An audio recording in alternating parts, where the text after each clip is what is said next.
안녕하세요. 김원장의 인사이트입니다. 우리의 예상대로 테슬라 주가가 어제 또 한 3% 올랐습니다. 3.45% 올라서 잘 마감을 했습니다. 그래서 장중에는 491달러까지 찍었던 걸로 그렇게 보여집니다. 500달러 돌파가 이제 목전에 두고 있는 거죠. 상승장 한두 번만 더 나오면 바로 500달러는 돌파할 걸로 그렇게 보여집니다. 현재 시각 미국 야간 선물이 지금 플러스 중이거든요. 아침에 시작할 때 마이너스였다가 플러스로 전환됐어요. 그러면 오늘 미국 증시 상승하면 테슬라 주가는 다시 500달러를 돌파할 걸로 그렇게 보여집니다. 제가 볼 때는 뭐 거의 임박했다 이렇게 보여집니다. 재작년인가 일론 머스크가 이런 큰 로드맵을 발표한 적이 있었어요. 2024년에는 테슬라 시가총액 1위를 이해하는 로드맵의 그 기초가 다지는 해다 뭐 이렇게 얘기를 했었고, 그래서 2024년 10월 10일 날 로봇데이에 사이버캡도 발표를 하고, 거기서 이제 옵티머스 로봇에 춤추는 내용, 서빙하는 내용, 군중들하고 같이 대화하는 내용 이런 것도 발표하고 뭐 그랬었죠. 그러고 나서 이제 2025년에 본격적인 구조를 구축하는 해다 뭐 그렇게 하면서 이제 6월 달에 텍사스주에서 언슈퍼바이저 로봇택시가 출시가 됐죠. 근데 이제 안전요원이 있었어요. 안전요원이 있으니까 이제 웨이모에서 야 그거 안전요원인 게 무슨 로봇택시냐 뭐 이렇게 약간 비아냥거리기도 했었죠. 하지만 이제는 안전요원이 없는 로봇택시가 출시되고 있고요. 그 다음에 애리조나주, 네바다주, 캘리포니아, 샌프란시스코, 텍사스 오스틴, 조만간에 텍사스도 전 지역에 언슈퍼바이저 로봇택시가 출시될 걸로 그렇게 보여집니다. 이제 안전요원이 없는 로봇택시가 출시되는 게 진정한 로봇택시죠. 근데 그 로봇택시가 비용이 이제 웨이모나 우버 이런 거에 비해서 압도적으로 싸죠. 그 다음에 이제 2026년인데 2026년에는 또 엄청나게 많은 일들이 벌어질 거예요. 중국과 유럽의 FSD가 이제 공식적으로 출시가 될 걸로 그렇게 보여지고요. 그 다음에 이제 3월 달에 옵티머스 로봇 버전 3 3세대의 옵티머스 로봇이 출시가 될 거고, 그 다음에 사이버캡이 대량 생산으로 이어질 거고, 빠르면 내년 말에 또는 2027년에 옵티머스 로봇이 대량 생산이 될 겁니다. 뭐 그렇게 되면 테슬라 주가는 점점 더 급등을 할 거고, 그럼 2027년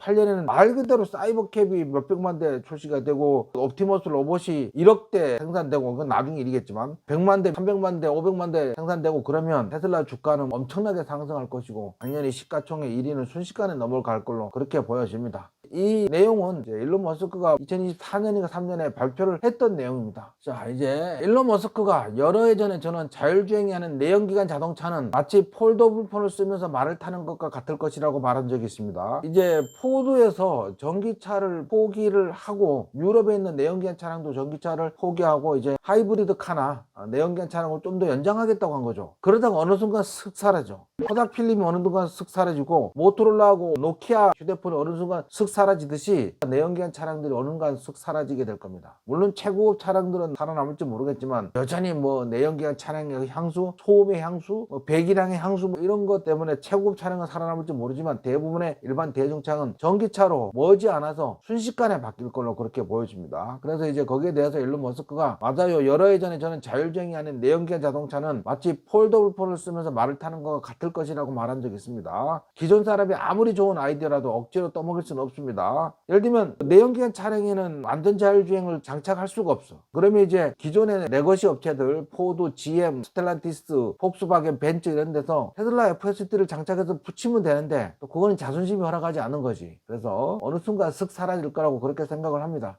고집부리다가 사라지는 것들이 많이 있죠. 조만간에 내연기관 차량은 보기가 어려워질 것이다 이렇게 보여집니다. 2008년에 예상한 스마트폰이 두께 7mm 이하의 초슬림으로 나올 것이다. 내장 메모리는 700기가 이상이 될 것이다. 액정은 4인치 이상이다. 동영상 영화를 볼 수 있어야 한다. 번역기 음성 번역이 있어야 한다. 구글러스 세계 지도도 보여야 한다. 내비게이션도 있어야 한다. 3D 게임을 할 수 있어야 한다. 액정이 터치 스크린이 되어야 함. 인터넷 홈페이지를 볼 수 있어야 함. 이렇게 예상을 했더니만 댓글들에 노트북에 핸드폰을 박아 쓰지 바보야, 휴대폰은 전화나 문자나 보내면 되는 거야 아냐, 이거 뭐 컴퓨터도 아니고, 저런 기능이 줄줄이 있으면 가격이 쌀 거라고 예상하나, 이거 하려면 몇십 년은 기다려야 할 듯, 공상 영화를 찍어라 이 바보야. 두둥. 2007년에 아이폰이 이미 이거 출시된 상태고, 우리나라도 2008년에 삼성에서 스마트폰이 막 나오기 시작했던 것 같아요. 2008년인가 2009년인가 스마트폰 처음 나왔을 때 많은 사람들이 이거 놀랍다고 얘기했죠. 스마트폰 열면 컴퓨터가 그 안에 들어가 있는 거지. 뭐 놀라운 일이었죠. 놀라운 일.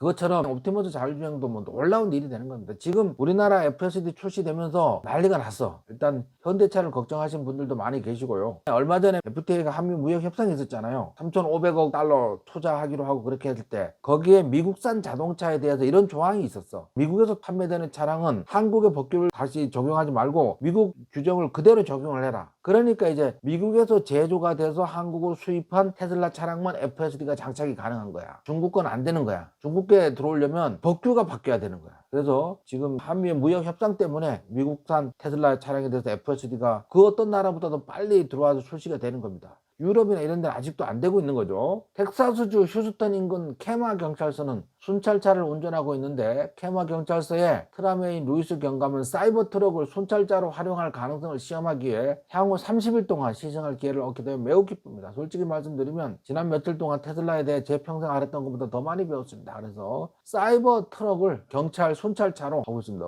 멋지네, 그죠? 디자인도 멋지고. 근데 이제 다른 여러 경찰서에서도 테슬라 차량을 순찰차로 하는 그런 곳들이 많이 있어요. 많이 있습니다. 제 친구가 오스틴 시내 사이버캡 시험 운행 중인 것을 목격했습니다. 운전자 없이 사이버캡 시험 테스트 운행 중에 있습니다. 이 소식은 이제 소요 메리트가 한국의 이소영 의원이 한국 국회 구성원 중 최초로 자신의 경험을 공유했다. 완전 자율주행 그에 반응 대부분의 사람들이 운전하는 것만큼 잘해요. 이미 완성된 기술처럼 느껴져서 많은 생각을 하게 만드네요. 실제 널리 보고되면 우리 일상생활이 크게 바뀔 것 같아요. 이렇게 해서 국회의원이 테스트해서 올린 거를 소요 메리트가 리트윗했습니다. 그래서 의원이나 이런 사람들이 경험을 올려야지 널리 퍼진다는 거죠. 미국에서 상원 의원이 타고 글에 올리고 뭐 그런 적이 있었습니다. 테슬라 보험이 플로리다에서 공식 출시되었습니다. 3년 넘게 처음으로 테슬라 보험이 새로 도입된 주입니다. 현재 테슬라 보험은 미국 13개 주에서 이용 가능합니다. 플로리다의 테슬라 보험은 실시간 주행 행동 데이터를 활용합니다. 어떤 차량을 운전하는지, 거주 지역은 어딘지, 주행거리는 얼마인지, 선택한 보장 범위는 얼마인지, 차량의 월간 세이프티 스코어를 모아서 매월 보험료가 바뀌어. 조목에서 월 보험료를 산정을 합니다. 현재 기준으로서는 플로리다에서는 신규 테슬라 차량 구매자만 테슬라 보험을 가입할 수 있습니다. 기존 테슬라 오너는 현재로서는 가입할 수 없다. 플로리다에서는. 하지만 시간이 지나면 다 되겠죠. 그래서 테슬라 보험이 절대적으로 좀 유리한 면이 있어요. 근데 좀 불리한 건 뭐예요? 운전을 좀 거칠게 하는 사람은 보험료가 비싸죠. 그래서 불리할 거고, 하지만 편안하게 운전을 하거나 FSD에 맡기거나 그러면 자동차 보험료가 실시간으로 싸지는 거지. 매월 월 단위로. 놀라운 거죠, 그죠? 놀랍습니다. 어쨌든 파란색 표시가 되어 있는 주에서 테슬라 보험이 출시가 되는 겁니다. 전체 인구의 46% 이상이 이런 주에 있는 사람은 테슬라 차량을 사면 보험 처리가 되는 거죠. 어제도 봤던 건데 사실은 차가 너무 멋있잖아. 세련되고 섹시하잖아. 그래서 오늘 한번 더 설명드리는 겁니다. 모건 스탠리는 테슬라가 2026년에 로보택시 차량을 1000대로 늘리고 2027년에 10,000대로 늘리고 2030년에 100만 대로 운행할 것으로 예상된다. 야, 검은색도 간지나네, 그죠? 좋습니다. 자, 이 그림 계속 보여드리는데 이제 마인드업 하는 거지. 마인드업. 에너지를 모으고 길을 모으는 거야. 2025년 말에 $550 돌파, 2026년 상반기에 $600 돌파, 2026년 하반기에 모건 스탠리는 $860, 데나이브즈는 $800 그랬는데 제가 이제 $1000 간다고 막 우기고 있는 거야. 왜 그러냐면 주가는 항상 적정 주가 이상이 올라가잖아요. 그러면 그때 너도나도 막 매수세가 붙어서 오버슈팅 나오는 경우가 많습니다. 그런 사회 심리학, 군중 심리학, 투자 심리학까지 적용한 수치가 $1000인 거야. 그런 모든 것을 감안한 $1000니까 지금 제가 예상한 주가나 물량이 거의 대부분 다 맞췄어요. 거의 대부분 정확히 적중했기 때문에 내년 26년까지 $1000도 가능할 걸로 그렇게 보여집니다. 물론 이제 분석 반, 기대 반 뭐 이런 것도 같이 포함된 거지. 하지만 결국은 될 거라고 그렇게 생각합니다. 자, 이렇게 해서 우리 테슬라에 대해서 또 자세히 에너지를 모아봤습니다. 자, 마지막으로 좋아요, 구독, 알람 꼭 눌러주시기 바랍니다. 여러분들이 눌러주시는 좋아요, 구독, 알람은 저에게 큰 힘이 되고, 그 다음에 구독자들이 많이 늘어나면 어때요? 에너지가 모이면 테슬라 주가 상승에 힘이 보탬이 되지 않겠습니까? 자, 이상 김 원장 인사이트를 마치겠습니다.